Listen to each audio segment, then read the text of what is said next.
नमस्कार दोस्तों, मैं हूं सीमा बुरा। दोस्तों, आज हम आपको सिर के बल किए जाने वाला अभ्यास शीर्षासना यानी हेडस्टैंड को करने का सबसे आसान तरीका और इससे होने वाले हेल्थ बेनिफिट के बारे में बताएंगे। दोस्तों, शीर्षासना को करते समय हमारे पूरे शरीर का संतुलन हमारे सिर पर और दोनों हाथों पर टिका रहता है। इस अभ्यास को करने से हमें फिजिकल मेंटल बेनिफिट तो मिलते ही, इसके अलावा स्पिरिचुअल बेनिफिट भी मिलते हैं। इस अभ्यास को करने से हमारा शरीर काम, कूलिंग और रिलैक्स स्टेज में आ जाता है।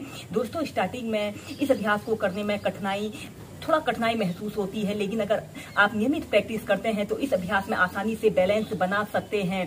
दोस्तों, इस अभ्यास को करने से हमारे पूरे शरीर में ब्लड सर्कुलेशन दुरुस्त रहता है और इस अभ्यास को करने से हमारे सिर से लेकर पैर तक शरीर के हर अंग की एक्सरसाइज होती है। इस अभ्यास को करने से हमारे चेहरे के चमक में वृद्धि होती है और जिन लोगों को हेयर फॉल यानी बालों का झड़ना, बालों का असमय सफेद होना जैसी समस्या होती है, वह समस्या भी दूर होती है। दोस्तों, इस शीर्षासना के नियमित अभ्यास करने से हमारी मेमोरी पावर बढ़ती है। दोस्तों, यह अभ्यास को सभी वर्ग के व्यक्तियों ने, चाहे वो बच्चे हों, युवा हों या बुजुर्ग हों, सभी वर्ग के व्यक्तियों ने नियमित 5 से 10 मिनट अपनी दिनचर्या में शामिल करना चाहिए। आइए देखते हैं कि हेडस्टैंड को सबसे आसान तरीके से कैसे प्रैक्टिस किया जाता है। इस अभ्यास को करने के लिए सबसे पहले आपने ऐसे ही वज्रासन की पोजीशन पर ऐसे बैठ जाते हैं और अपने दोनों हाथों को ऐसे इंटरलॉक करके जमीन पर ऐसे रख लेते हैं और फिर इसके बाद आपने अपने सिर के ये वाले हिस्से को ऐसे अपने हाथों के पास और जमीन पर ऐसे सटा लेते हैं और सबसे पहले आपने ऐसे ही प्रणाम आसन की पोजीशन पर आते हैं। अगर आप बिगनर हैं तो सबसे पहले आप ऐसे ही स्टेप टू स्टेप इस अभ्यास को प्रैक्टिस करें। ऐसे आपने प्रणाम आसन की पोजीशन पर आना है। कम से कम 30 सेकंड ऐसे ही प्रणाम आसन की पोजीशन पर रहते हैं। दोस्तों, इस प्रणाम आसन को करने से हमारे सिर की हर एक नस पर लाभकारी प्रभाव पड़ता है।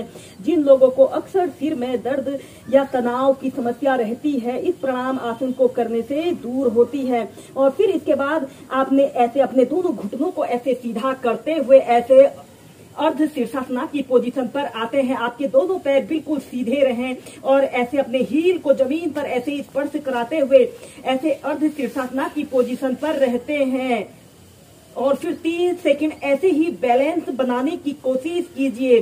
जब आप ऐसे ही अर्ध शीर्षासना में एक आरामदायक स्थिति में बैलेंस बना लेते हो तो फिर आपने ऐसे अपने दोनों पैरों की अंगुलियों को ऐसे अपने पैरों को ऐसे अपनी छाती के मध्य लाते हुए ऐसे अपने दोनों पैरों को ऊपर को उठा लेते हैं और ऐसे अर्ध शीर्षासना की पोजीशन पर आते हैं। स्टार्टिंग में आप ऐसे ही बैलेंस बनाने की कोशिश करें, अपने शरीर का संतुलन बनाने की कोशिश करें। और जब आप ऐसे ही संतुलन बना लेते हो तो ऐसे अपने राइट पैर को ऐसे बिल्कुल सीधा करते हैं। आपका पंजा बिल्कुल ऊपर की तरफ तना हुआ हो। लेफ्ट पैर को भी ऐसे ऊपर की तरफ कर लेते हैं। ऐसे दोनों पैरों को बिल्कुल सीधा करते हुए कम से कम 2 मिनट ऐसे ही शीर्षासना की पोजीशन पर रहते हैं। जब हम इस अभ्यास को कर रहे होते हैं तो हमारे शरीर में ब्लड सर्कुलेशन हमारे लेग से हमारे ब्रेन की तरफ आ रहा है। दोस्तों, इस अभ्यास को ब्रेन बूस्टर योगा के भी नाम से भी जाना जाता है।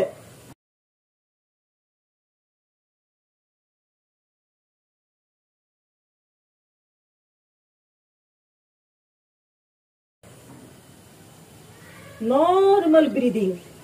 अगर आप बिगनर हैं तो आपने अपनी आंखों को खोल कर रखते हैं और फिर ऐसे इस अभ्यास को ऐसे वेरिएशन के साथ भी प्रैक्टिस कर सकते हैं। ऐसे अपने पैरों को आगे पीछे करते हुए ऐसे बैलेंस बनाने की कोशिश करें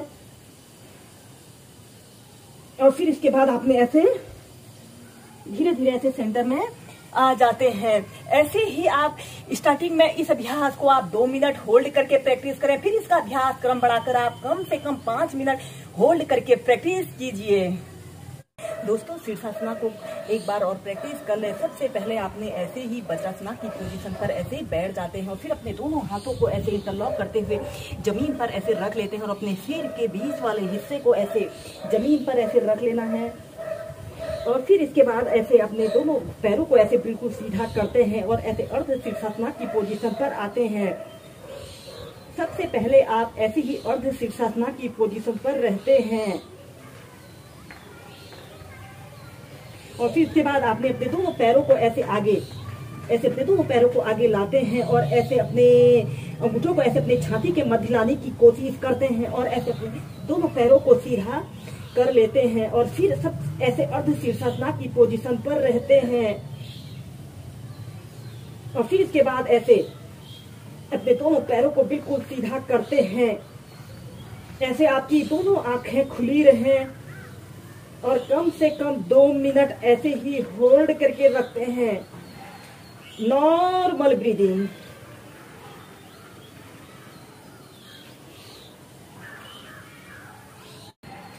नॉर्मल ब्रीदिंग।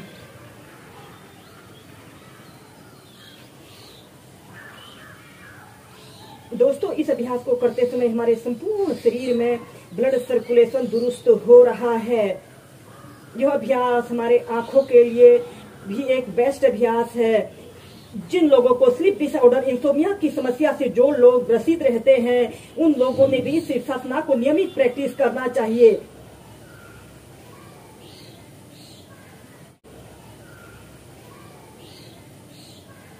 और फिर ऐसे अपने दोनों पैरों को ऐसे आगे पीछे अप डाउन करते हुए भी आपने प्रैक्टिस करना है। और फिर धीरे धीरे ऐसे अपने दोनों पैरों को जमीन पर रख लेते हैं और ऐसे चाइल्ड पोज में रिलैक्स करते हैं।